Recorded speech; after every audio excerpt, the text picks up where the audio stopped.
Willie D Live. What's up, family? The man charged in 2Pac's death claims that Sean Diddy Combs put out a $1 million hit. USA Today's review of previously secret files and court records provide new insight into Diddy's alleged involvement, which he denies, and the violent hip-hop rivalry that preceded it. As members of two California gangs poured out of a Los Angeles boxing match in September 1996, Tupac Shakur, the most famous rapper in the country at the time, sucker punched a rival. The man hit the ground and the mob attacked. Tupac, along with Death Row Records executive Marion Suge Knight and members of the Blood Street Gang, beat him until security showed up. The man declined medical treatment and wouldn't tell the police what happened. But he did tell his uncle, Dwayne Keefe D. Davis. Keefe D., a leader of the Crip Street Gang, wanted to help his nephew get revenge. But in a Drug Enforcement Administration report detailing a secret police interview obtained by USA Today and filed in court earlier this year, Keefe D. said he had another reason to go after Tupac and Suge. Sean Diddy Combs had placed a $1 million bounty on the two men's heads. Hours after the beatdown at the hotel, Tupac was shot in a drive-by. He died several days later. Suge was grazed in the head and survived. Keefe D. was charged with Tupac's murder in 2023. The allegation that Diddy had put out hits on Tupac and Suge was highlighted in a filing by Keefe D's lawyers later that year. Around the same time, federal investigators targeted Diddy for a host of unrelated crimes. Two more accusations that Diddy was involved in Tupac's death have surfaced in records filed as part of a spate of civil suits against Diddy. That he bragged about ordering the hit and that he may have paid for the rented Cadillac used in the drive-by shooting. Tupac's murder and that of rival rapper Biggie Smalls, who was shot in March 1997, have been scrutinized for nearly 3 decades, both in the media and in the courts. The killings have spawned conspiracy theories of cover-ups, hitmen, and cops on gangbangers' payrolls.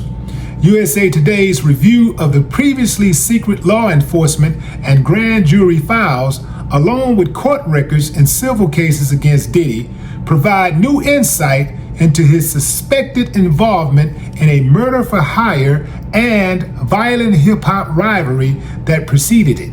It is important to note that Diddy, 55, has not been charged in connection with Tupac's death and has repeatedly denied his involvement.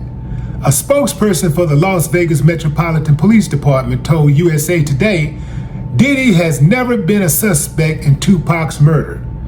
In an unrelated federal case, Diddy recently stood trial on charges of racketeering, sex trafficking, and transportation to engage in prostitution.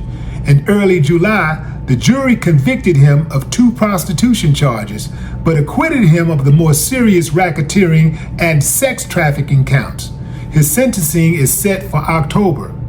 Diddy's attorneys have pushed back against the allegations of wrongdoings, which have swirled around him since the federal investigation began. They have filed defamation lawsuits against his accusers and the media, claiming in one that all pretense of objectivity has been abandoned as a global audience feasts at an all-you-can-eat buffet of wild lies and conspiracy theories. In a statement to USA Today, one of Combs' attorneys, Erica Wolf, said, "The jury's not guilty verdict undermined the validity of the civil claims. Mr. Combs' acquittal on the trafficking and RICO charges prove what we have said all along in this case, from day one. They are all fabricated attempts to extort windfall payments from an innocent man." So why was Tupac killed? Anything is possible, but I do believe that Pac was actually killed because he crossed that civilian line. I don't think some gang member would have just killed Tupac Shakur, especially a guy who was riding for the streets as hard as he did. Some people say that, hey man, the streets are your worst enemy, man. That's why you shouldn't go back to the hood and all of this. These dudes are some big haters in the hood. Yeah, the hood got its fair share of haters and people who are stuck in their mentality, right? But for the most part, it's been my experience that when you're from the hood and you see somebody who come from where you come from, it's motivation, it's inspiration. Because it lets you know if they can do it, you can do it. At least that was my experience.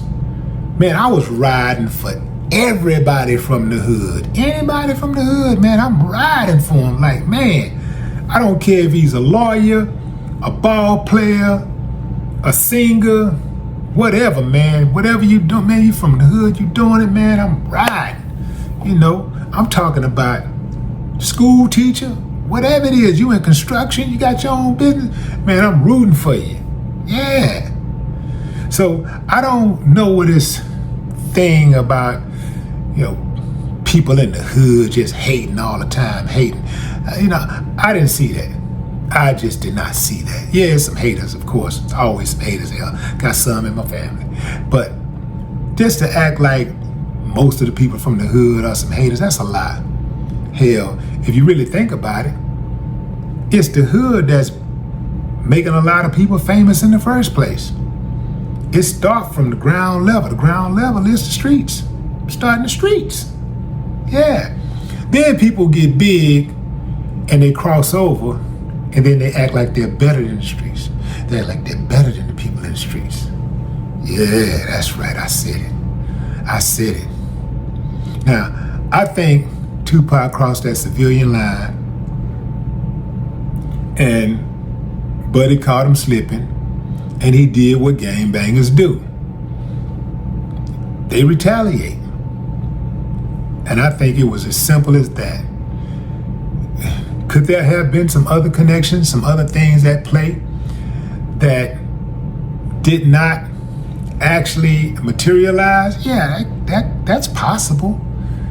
But I do not believe that that's what happened. I don't believe that's what happened. If it was even a chance that it would happen, I don't think it had a chance to play out. But what say you, fam? Drop a comment. I'd love to hear your thoughts. No more talk.